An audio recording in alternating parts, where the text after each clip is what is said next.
Oakhaven Park. That wasn't its name anymore, not really. Locals, the few who spoke of it, called it the Shiver Patch. It had been abandoned for years, decades maybe, swallowed by indifferent nature. Weeds grew thick and strong, like grasping green fingers reaching from unhallowed ground. Paint on the forgotten signs and structures peeled like sunburnt skin after a fever. It was a place where laughter had long ago died, its echoes choked by dust and silence. And something else had been born in that silence, or maybe something ancient had simply awakened from a long, long sleep. It waited patiently. The main gate was a monument to decay, twisted iron, intricately wrought, once now sagged and bled rust. It looked permanently sealed, a stern warning, or so I had always thought. But tonight I saw it, a small gap, narrow, like a missing tooth in a leering iron grin, just wide enough for a fool or someone desperate enough to squeeze through. Tonight I was that fool. Tommy Jessup had dared me, said I wouldn't last an hour inside, said things walked there after dark. I had laughed then, a nervous, brittle sound. I wasn't laughing now, not by a long shot. Moonlight, when it broke through the thick canopy of overgrown trees, was a pale, sickly wash over everything. It didn't illuminate, it merely made the shadows deeper, more menacing. It made them seem to move when I wasn't looking directly at them. A breeze, cold for early June, sighed through the skeletal branches of the oaks that gave the park its name.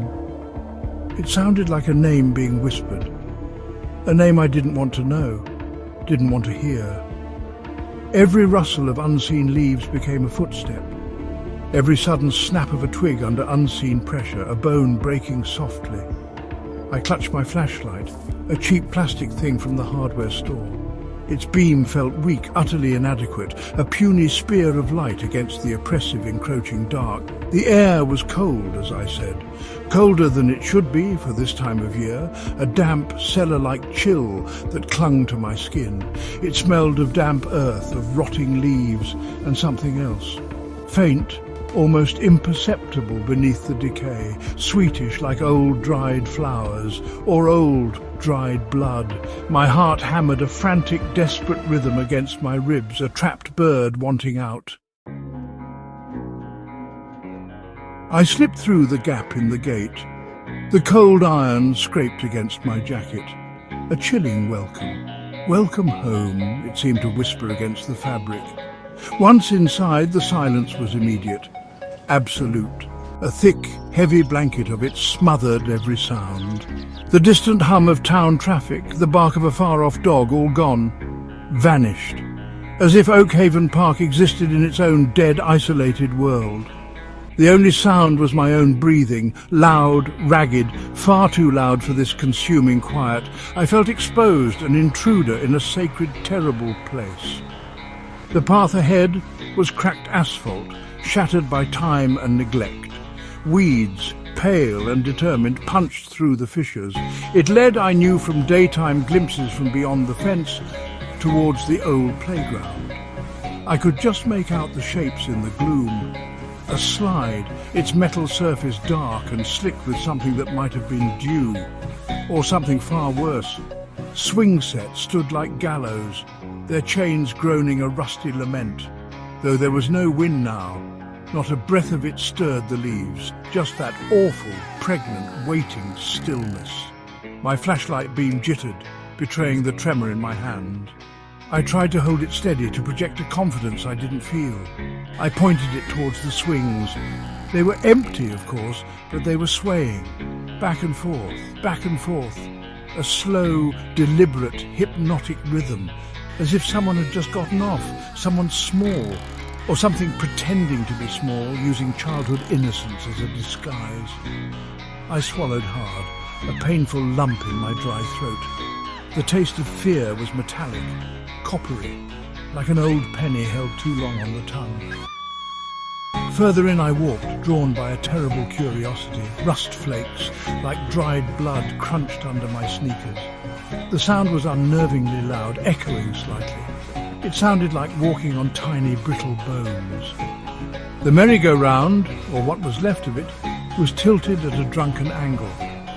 Frozen mid-spin, perhaps for eternity. Its painted horses had chipped, faded smiles that looked more like snarls in the weak light. Their glass eyes, where they hadn't fallen out, seemed to follow me, accusing, or worse, hungry. I felt a prickle on the back of my neck, the distinct, undeniable sensation of being watched, closely, intently. Deeper I went into the park's decaying heart. I told myself it was the dare, the $50 Tommy promised, but I knew deep down it was something else, a morbid curiosity, a pull. Or was I being led, gently herded? The path curved, almost deliberately, away from any clear line of retreat. It opened onto a wider, circular space, and there it was, the centerpiece of Oakhaven's forgotten glory and current desolation, the Grand Carousel. Its once bright canopy sagged wearily, ripped in several places, as if giant unseen claws had torn at it in a rage. The painted panels below, depicting scenes of happy children and sunny, carefree days, were now grotesque parodies of joy, faded and peeling. It was significantly larger than the sad little merry-go-round I'd passed earlier, more ornate, more important. Some of its carved wooden animals were missing entirely, leaving dark, accusing gaps. Others were broken, violated by time and vandalism. A swan with a snapped neck drooped pathetically. A proud tiger stared out with a single vacant eye socket, the other a dark hole. But one horse stood out, almost pristine amidst the ruin, pure white. Larger than the others, its head held high. Its painted eyes, black and glossy, seemed to gleam with an unnatural, knowing light. They were fixed right on me. I couldn't look away. Then a sound. So faint at first I almost dismissed it as my imagination, already stretched thin. Music, faint carousel music, tinny, distorted, as if played from a great distance or from a great depth beneath the earth. It warbled, it skipped, like a broken ancient record player struggling to find its tune. But there was no source. No electricity had coursed through Oakhaven's veins for decades. The melody, when I could make it out, was chillingly familiar. A children's lullaby, but twisted, corrupted into something awful, something that promised nightmares, not sweet, innocent dreams. The air grew perceptibly colder around the carousel. My breath began to mist in faint plumes before my face. The eerie music seemed to coil around me, an invisible serpent, squeezing. I felt a heavy pressure in my chest, a primal dread that screamed at me to run, to scream, but my feet felt rooted to the cracked earth. My voice was trapped, a strangled knot in my throat. The white horse. Did it just move, its head? A tiny, almost imperceptible nod? Or was it the shadows, the fickle moonlight playing tricks with my already frayed nerves? I prayed it was the moonlight. I tore my gaze from the white horse, from the entire dreadful carousel. It took a monumental effort of will. I forced myself to move, my legs feeling like they were filled with wet sand, heavy, unresponsive. The ghostly music seemed to fade slightly as I stumbled away. Or maybe it just burrowed deeper into my mind, a permanent, unwelcome tenant. I found myself near the old monkey bars, a skeletal cage of rusted metal reaching towards the sickly moon. They looked like the exposed ribs of some long-dead prehistoric beast forgotten in this cursed playground. A whisper, close, far too close, right by my left ear. Lost? It hissed. The voice was undeniably a child's, but it was raspy, ancient, like dry autumn leaves skittering across cold concrete. I spun around, my heart leaping into my throat. The flashlight beam cut a frantic, desperate arc through the darkness. Nothing, just the empty, rusting bars, the oppressive, silent trees, the shadows that danced and writhed malevolently at the very edge of my inadequate light, always just out of clear sight. They seemed to mock my fear. "Who's there?" I managed to croak out. My voice sounded pathetic even to my own ears. Small, childish. The only answer was another whisper from a different direction this time, to my right. "Play with us." More voices joined in then, a chorus of them. Faint, overlapping, sibilant. "It's fun here in the dark. Don't leave us, we're lonely." They seemed to come from the cold metal of the bars itself, from the damp ground beneath my feet, from the very air I was struggling to breathe. It was impossible. Utterly impossible. I backed away slowly, one cautious step at a time. My heart was a trapped bird, beating frantic wings against the cage of my ribs, desperate for escape. The whispers followed me, teasing, coaxing, relentless. "Scared?" one of them giggled, a cold, mirthless sound that raised the hairs on my arms and neck. I couldn't see them, not a single one, but I could feel their presence all around me. Unseen eyes boring into my back, unseen hands, cold and small, reaching out from the darkness. The monkey bars themselves seemed to writhe in my peripheral vision. The shadows between them deepened, became almost solid, like doorways to somewhere awful. Section 5, the murk of Blackwood Pond. I had to get out. This wasn't a dare anymore. This wasn't about $50 or Tommy Jessup's taunts. This was about survival, pure and simple. I turned, intending to retrace my steps to find that blessed gap in the gate. But the park seemed different now, twisted, alien. The paths weren't where they should be. Or perhaps my panic was too profound, my sense of direction utterly shattered. The trees loomed larger, their branches like skeletal arms, clawing at the sky, blocking my way, herding me, guiding me, not towards safety, but towards something else. I stumbled blindly through a thicket of thorny bushes I didn't remember seeing on my way in. The thorns scratched my face, tore at my clothes, and then I saw it, or rather smelled it first. Blackwood Pond.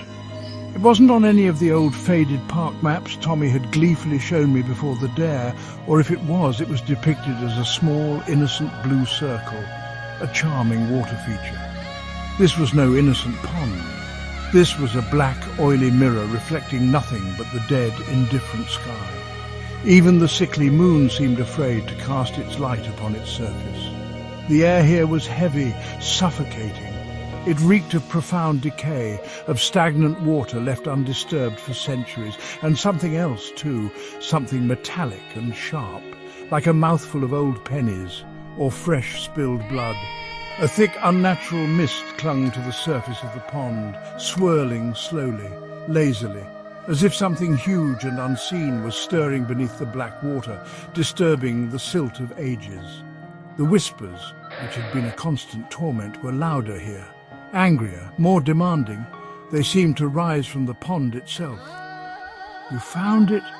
one voice sighed, and it was close. So close, I felt a cold breath on the back of my neck. I didn't dare turn around. "Our special place." Another voice, deeper this time, more guttural, joined in. "He's been waiting for you." Waiting for what? For who? For me. The mist on the pond thickened visibly, began to rise from the surface like spectral steam. It started taking shapes, vague at first like smoke, then more defined, far too defined for comfort, for sanity. My blood ran cold. Section 6. The bandstand's dreadful audience. Before I could fully process the rising horror from Blackwood Pond, a different structure caught my eye. Or rather, it felt like it my eye, drawing my attention with an irresistible, unseen force. An old bandstand. Its wood was dark with rot, sections of its once proud railing missing like broken teeth. The roof on one side had partially collapsed, creating a jagged, shadowed moor. It stood on a small, unnatural rise overlooking the path I now found myself on. a path that most definitely hadn't been there moments before.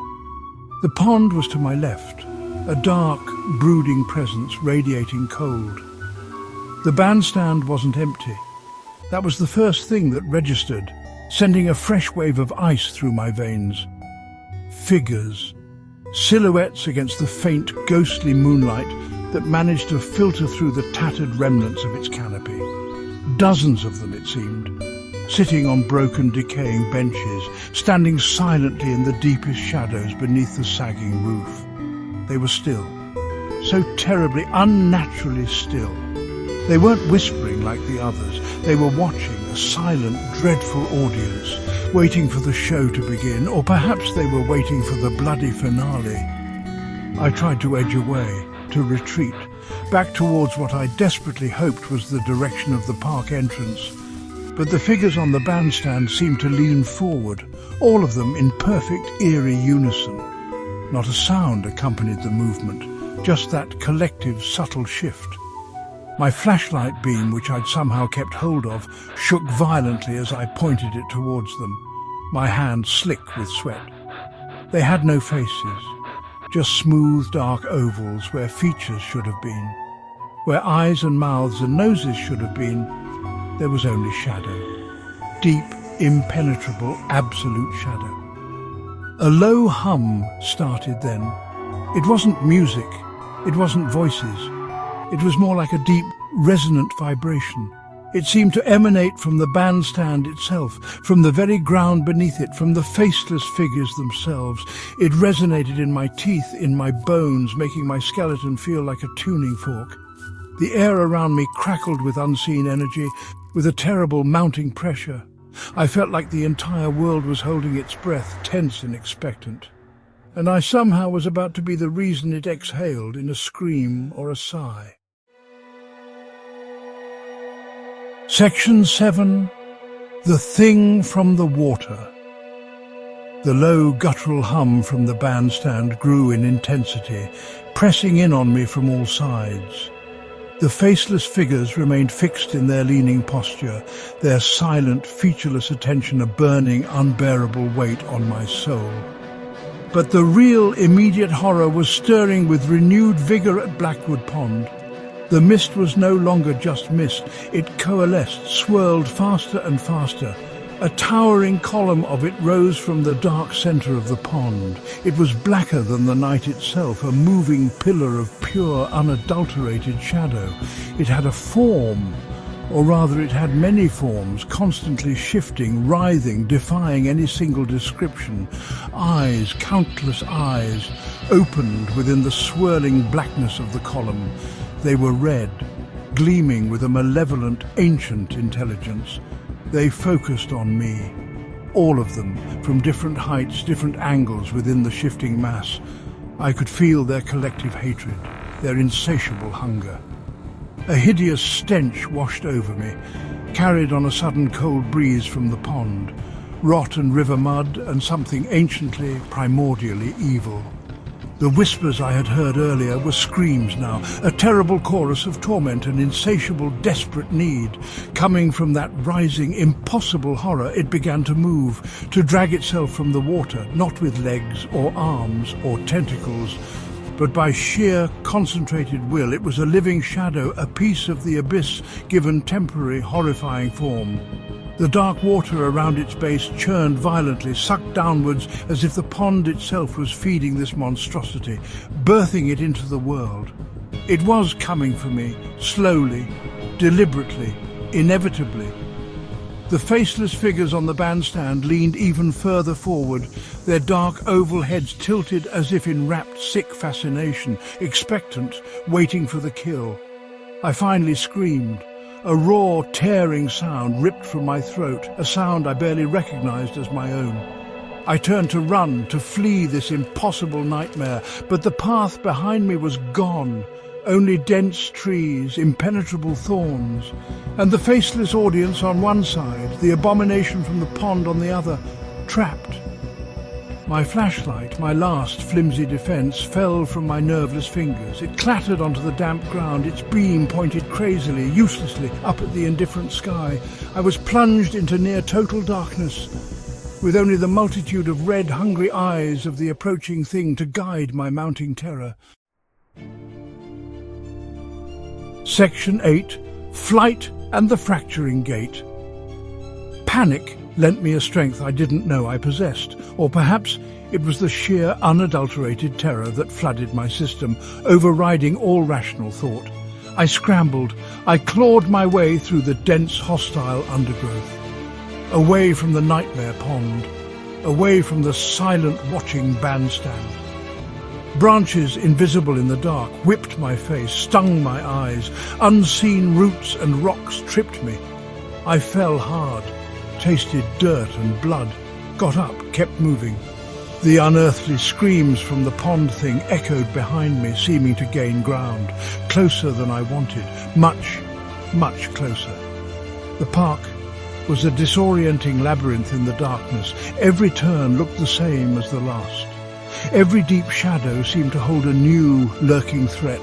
The whispers were everywhere now, no longer just coaxing or curious, but openly laughing, mocking my frantic terror. "You can't leave," they hissed from the rustling leaves. "You're one of us now," they giggled from the darkness between the trees. I tried to ignore them, tried to shut them out. I focused on the single, desperate image of the main gate, that small, rusty gap. My only hope of salvation, if I could just find it. Then ahead, through a momentary thinning of the trees, a glimmer of something familiar, the distinct, twisted iron of the main gate. Relief washed over me, so potent and sudden it almost buckled my knees. I sprinted, heedless of the branches that tore at me. I burst out of the tree line, onto the relatively clear area near the entrance, towards freedom. The gap was still there, a dark, narrow promise. I dived for it, scraped myself raw against the jagged, rusty edges, but I was through, I was out, I was free. I didn't stop running, not for a second, not until I reached the comforting orange glow of the streetlights on the main road, several blocks away. I leaned against a lamp-post, gasping for breath, my body shaking uncontrollably. I risked a look back.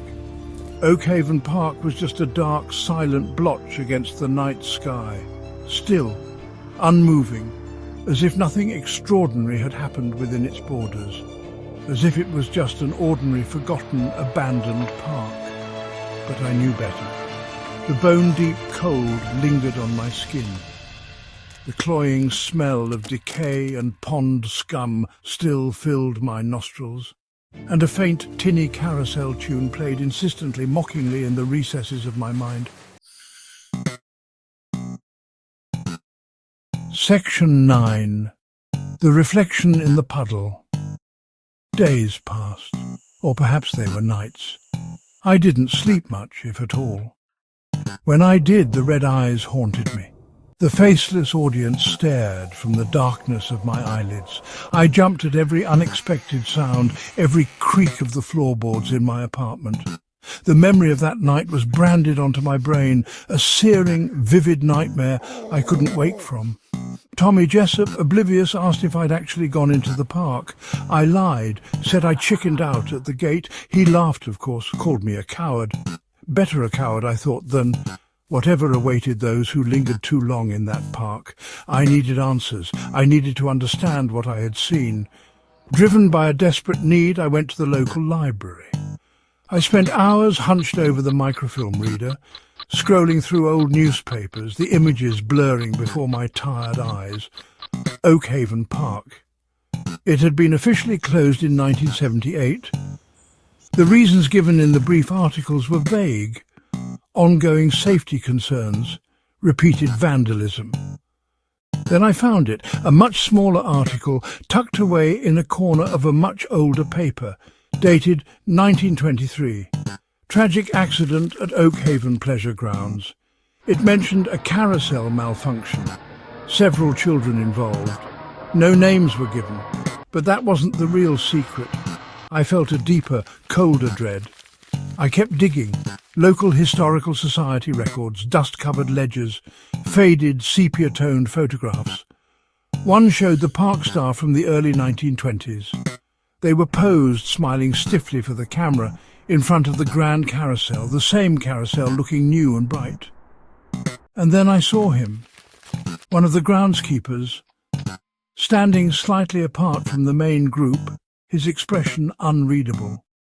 A young man, with familiar eyes, my eyes, his face. It was my face. A younger version, certainly from a bygone era, but undeniably me. The date scrawled on the back of the photograph was June 4th, 1923. Today was June 4th, 2025. I stumbled out of the library, my mind reeling, the world tilting around me. It had started to rain while I was inside, a cold, miserable drizzle that matched my mood. I stopped by a large puddle that had formed on the cracked sidewalk. I looked at my reflection. My face looked pale, gaunt, haunted, but it was me, wasn't it? Then, in the murky, disturbed water, my reflection flickered, just for a second. The face staring back from the puddle wasn't quite mine anymore. It was older, tired. The eyes held a deep, ancient emptiness, and around my reflected image, faintly, almost transparently, I saw the ghostly, rusted outline of monkey bars. The park hadn't let me go. It had just sent me out, again, to eventually, inevitably bring someone else in. The cycle needed to continue, and I was its unwilling, unknowing herald, or perhaps its oldest, most forgetful resident.